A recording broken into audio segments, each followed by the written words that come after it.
संयमंतक हरण और शत्रु धनवा का उद्धार और अक्रूर जी को फिर से द्वारिका बुलाना। शुक्रदेव जी कहते हैं कि परीक्षित, यद्यपि भगवान श्री कृष्ण को इस बात का पता था कि लाक्षागृह की आग से पांडवों का बाल भी बाका नहीं हुआ है, यद्यपि जब उन्होंने सुना कि कुंती और पांडव जल मरे, तब उस समय का कुल परम परोचित व्यवहार करने के लिए बलराम जी के साथ हस्तिनापुर गए और वहां जाकर भीष्म पितामह, कृपाचार्य, विदुर और गांधारी और द्रोणाचार्य से मिलकर उनके साथ संवेदना और सहानुभूति प्रकट की और उन लोगों से कहने लगे कि हाय हाय, ये तो बड़े ही दुख की बात हुई। भगवान श्री कृष्ण के हस्तिनापुर चले जाने से द्वारका में अक्रूर और कृतवर्मा को अवसर मिल गया और उन लोगों ने शतधन्वा से आकर कहा, तुम सत्राजीत से मणि क्यों नहीं छीन लेते? सत्राजीत ने अपनी श्रेष्ठ कन्या सत्यभामा का विवाह हमसे करने का वचन दिया था और जब उसने हम लोगों का तिरस्कार करके उसे श्री कृष्ण के साथ ब्याह दिया, अब सत्राजीत भी अपने भाई परसेन की तरह क्यों न यमपुरी में जाए। और शतरंध्वा पापी था और अब तो उसकी मृत्यु भी उसके सिर पर नाच रही थी। और अक्रूर और कृतवर्मा के इस प्रकार बहकाने पर शतरंध्वा उनकी बातों में आ गया और उस महादुष्ट ने लोभवश सोए हुए सत्राजीत को मार डाला। और इस समय स्त्रियां अनाथ के समान रोने चिल्लाने लगी, परंतु शतरंध्वा ने उनकी ओर तनिक भी ध्यान न दिया। जैसे कसाई पशुओं की हत्या कर डालता है, वैसे ही सत्राजीत को मारकर वह और मणि लेकर वहां से चंपत हो गया। और सत्यभामा जी को यह देख कर कि मेरे पिता मार डाले गए हैं, बड़ा शोक हुआ और वे हाय पिताजी, हाय पिताजी, हाय पिताजी, मैं मारी गई, इस प्रकार पुकार पुकार कर विलाप करने लगी और बीच बीच में बेहोश हो जाती और होश आने पर फिर विलाप करने लगती। और इसके बाद उन्होंने अपने पिता के शव को तेल के कड़ाह में रखवा दिया और आप हस्तिनापुर को गई। उन्होंने बड़े दुख से भगवान श्री कृष्ण को अपने पिता की हत्या का वृतांत सुनाया। यद्यपि इन बातों को भगवान श्री कृष्ण पहले से ही जानते थे और परीक्षित, सर्वशक्तिमान भगवान श्री कृष्ण और बलराम जी ने सब सुनकर मनुष्यों की सी लीला करते हुए अपनी आंखों में आंसू भर लिए और विलाप करने लगे कि ओहो, हम लोगों पर तो यह बड़ी विपत्ति आ गई। इसके साथ भगवान श्री कृष्ण सत्यभामा जी और बलराम जी के साथ हस्तिनापुर द्वारिका लौट आए और शतरंध्वा को मारने का और उससे मणि छीनने का उद्योग करने लगे। जब शतरंध्वा को यह मालूम हुआ कि भगवान श्री कृष्ण मुझे मारने का उद्योग कर रहे हैं, तब वह बहुत डर गया और अपने प्राण बचाने के लिए उसने कृतवर्मा से सहायता मांगी। तब कृतवर्मा ने कहा, भगवान श्री कृष्ण और बलराम जी सर्वशक्तिमान ईश्वर हैं, मैं उनका सामना नहीं कर सकता। भला ऐसा कौन है जो उनके साथ बेर बांधकर इस लोक और परलोक में सकुशल रह सके? तुम जानते हो कि कंस उन्हीं से देश करने के कारण राज्य लक्ष्मी को खो बैठा और अपने अनुयायियों के साथ मारा गया। जरासंध जैसे सूरवीर को भी उनके सामने सहस्त्र बार मैदान में हार हार कर बिना रथ के ही अपनी राजधानी में लौट जाना पड़ा था। जब वे कृतवर्मा ने उसे इस प्रकार टका सा जवाब दे दिया, तब शतरंध्वा ने सहायता के लिए अक्रूर जी से प्रार्थना की। उन्होंने कहा, भाई ऐसा कौन है जो सर्वशक्तिमान भगवान का बल पुरुष जानकर भी उससे बैर विरोध ठाने, जो भगवान खेल खेल में ही इस विश्व की रचना और रक्षा का संहार करते हैं तथा जो कब क्या करना चाहते हैं इस बात को माया से मोहित ब्रह्मा आदि विश्व विधाता भी नहीं समझ पाते।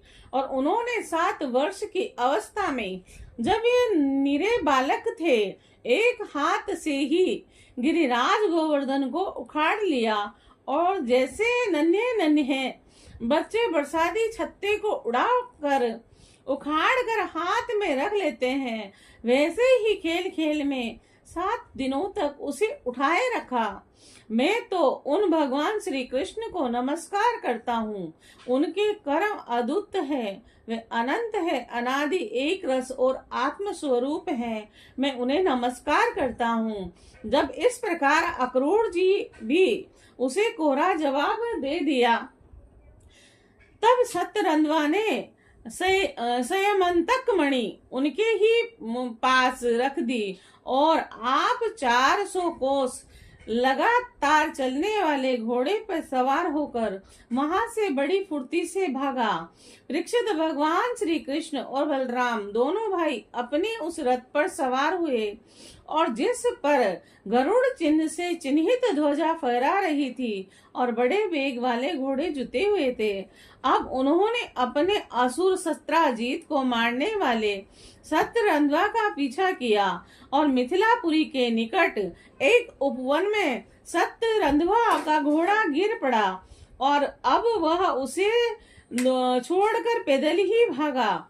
वह अत्यंत भयभीत हो गया था। भगवान श्री कृष्ण भी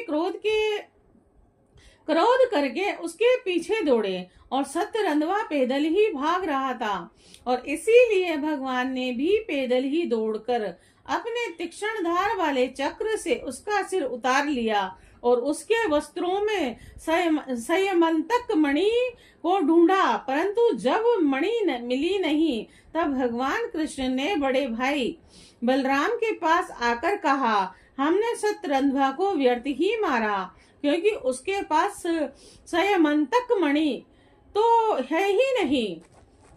बलराम जी ने कहा, निसंदेह नहीं कि सत्यरंध्वा ने संयमंतक मणि को किसी न किसी के पास रख दिया है। अब तुम द्वारिका जाओ और उसका पता लगाओ। मैं तुम्हें विदेह राज से मिलना चाहता हूँ, क्योंकि वे मेरे बहुत ही प्रिय मित्र हैं। परीक्षित यह कहकर यदुवंश शिरोमणि बलराम जी मिथिला नगरी में चले गए और जब मिथिला नरेश ने देखा कि पूजनीय बलराम जी महाराज पधारे हैं, तब उनका हृदय आनंद से भर गया और उन्होंने झटपट अपने आसन से उठकर अनेक सामग्रियों से उनकी पूजा की और इसके बाद भगवान बलराम जी कई वर्षों तक मिथिलापुरी में ही रहे और महात्मा जनक ने बड़े प्रेम और सम्मान से उन्हें रखा और उनके जिसके पास समय पर धृतराष्ट्र के पुत्र दुर्योधन ने बलराम जी से गदा युद्ध की शिक्षा ग्रहण की। अपनी प्रिया सत्यभामा का प्रिय कार्य करके भगवान श्री कृष्ण द्वारिका लौट आए और उनको यह समाचार सुना दिया कि सत्यरंध्वा को मार डाला गया, परंतु संयमंतक मणि उसके पास न मिली। और इसके बाद उन्होंने भाई बंधुओं के साथ अपने शूर सत्राजीत की वे सब आद्रवेहिक क्रियाएं कराई और जिसे मृतक प्राणी का परलोक सुधरता है। अक्रूर जी और कृत्यवर्मा ने सत्यरंध्वा को सत्राजीत के वध के लिए उत्तेजित किया था। इसीलिए जब उन्होंने सुना कि भगवान श्री कृष्ण ने सत्यरंध्वा को मार डाला है, तब वे अत्यंत भयभीत होकर द्वारिका से भाग खड़े हुए।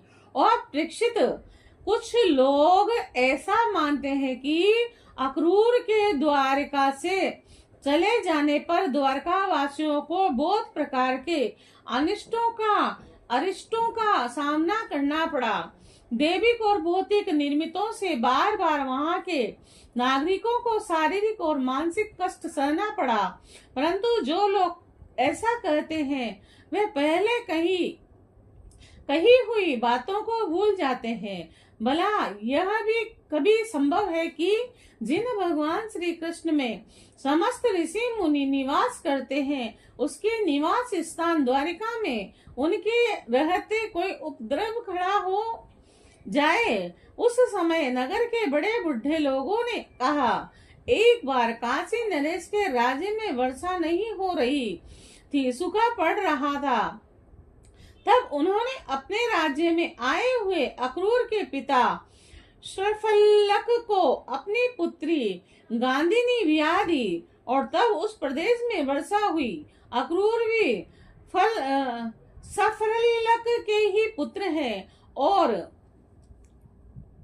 इनका स्वभाव भी वैसा ही है। इसीलिए जहाँ जहाँ अक्रूर रहते हैं वहाँ वहाँ खूब वर्षा होती है तथा किसी प्रकार का कष्ट और महामारी आदि उपद्रव नहीं होते। परीक्षित, उन लोगों की बात सुनकर भगवान ने सोचा कि इस उपद्रव का यही कारण नहीं है। यह जानकर भी भगवान ने दूत भेजकर अक्रूर जी को ढूंढवाया और आने पर उनसे बातचीत की। भगवान ने उनका खूब स्वागत सत्कार किया और मीठी मीठी प्रेम की बातें कहकर उनसे संभाषण किया। परीक्षित, भगवान सबके चित्त का एक एक संकल्प देखते रहते हैं और इसीलिए उन्होंने मुस्कुराते हुए अक्रूर से कहा, चाचा जी, आप दान धर्म के पालक हैं। हमें यह बात पहले से ही मालूम है कि सत्य रंधवा आपके पास वह समयंतक मणि छोड़ गया है जो बड़ी ही प्रकाशमान और धन देने वाली है।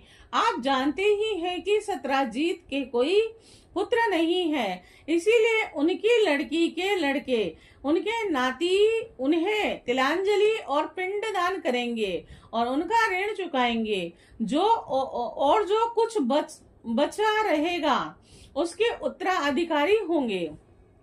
इस प्रकार शास्त्रीय दृष्टि से यद्यपि समयंतक मणि हमारे पुत्रों को ही मिलनी चाहिए, तथापि यह मणि आपके ही पास रहे, क्योंकि आप बड़े व्रतनिष्ठ और पवित्र आत्मा हैं तथा दूसरों के लिए उस मणि को रखना अत्यंत कठिन भी है।